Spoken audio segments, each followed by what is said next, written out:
Ibu dosen pengampu mata kuliah Portofolio dan Investasi, dan teman-teman semua yang kami banggakan. Saya perwakilan dari kelompok 3. Di sini kami akan membahas materi tentang saham. Untuk lebih lanjutnya, simak video ini.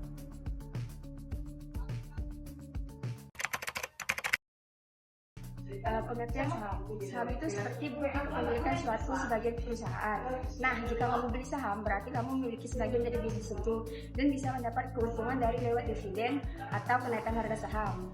Di Indonesia, saham dapat dijual di Bursa Efek Indonesia atau BEI dan sekarang juga dapat dibeli melalui APP, yaitu di Bibit atau Ajaib.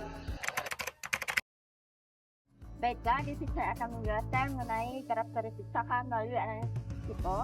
Yang pertama, ada potensi keuntungan yang tinggi. Jadi saham ini memiliki peluang keuntungan yang tinggi melalui harga saham dan pembagian dividen.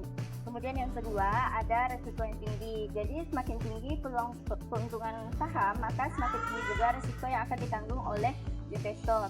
Kemudian harga saham bersifat fluktuatif dan dinamis. Jadi harga saham ini mudah naik dan mudah turun, dipengaruhi oleh kondisi ekonomi, kinerja perusahaan, serta sentimen pasar. Nah, selanjutnya yaitu karakteristik saham biasa. Dalam karakteristik saham biasa ini ada beberapa karakteristik. Yang pertama yaitu hak suara. Nah, hak investor memiliki hak suara dalam RUPS untuk menentukan kebijakan dan direksi. Terus yang kedua yaitu untung dalam jangka panjang. Keuntungan berasal dari kenaikan harga saham atau local gain dan dividen. Terus yang ketiga yaitu status tetap. Nah, tidak bisa ditukarkan dalam saham different. Terus yang keempat yaitu klaim terakhir. Nah, jika perusahaannya itu bangkrut, maka pemegang saham itu biasanya diberikan sisa aset paling akhir setelah utangnya dibayar.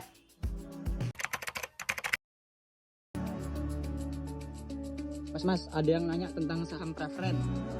Jadi saham preferen itu adalah saham yang memberi hak dividen lebih dulu dibanding saham biasa dengan dividen relatif tetap. Pemegangnya umumnya tidak punya hak suara, tapi lebih diutamakan saat likuidasi daripada saham biasa. Nah, saham ini bersifat hidup, mirip obligasi karena pendapatannya lebih stabil, tapi tetap berisiko karena dividen bisa ditunda. Jadi saham ini cocok untuk investor yang mencari pendapatan stabil, bukan pertumbuhan tinggi.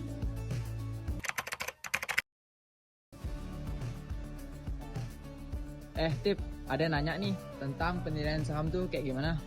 Nah, penilaian saham itu adalah suatu proses menilai harga saham saat ini itu sedang murah, wajar, atau sedang mahal. Nah, tujuannya itu supaya investor tidak salah beli. Nah, aslinya ada banyak indikator untuk menentukan harga saham itu bagaimana. Tapi yang paling banyak dipakai dan paling mudah itu nilai dari PBV atau Price Book Value, yaitu nilai buku. Nah, jika nilai buku di atas angka 1, bisa disimpulkan bahwa harga saham itu sedang mahal atau over value. Sebaliknya, jika saham itu PBV-nya di bawah angka 1, maka saham itu dapat dikatakan sebagai saham yang murah atau under value karena lebih murah daripada nilai bukunya. Ya. Oke, terima kasih Bang. Strategi portofolio saham adalah cara mengatur dan membagi dana ke beberapa saham yang berbeda agar risiko kita tuh lebih terkendali dan keuntungan kita lebih stabil sesuai dengan tujuan investasi kita. Nah, jadi tuh kita tidak beli di satu saham, tapi tuh kita mengkombinasikannya ke beberapa saham yang berbeda. Nah, contohnya tuh adalah diversifikasi. Jadi kita membagikan dana ke beberapa saham atau sektor agar jika satu sahamnya turun, yang lain tuh bisa menahan kerugian. Nah,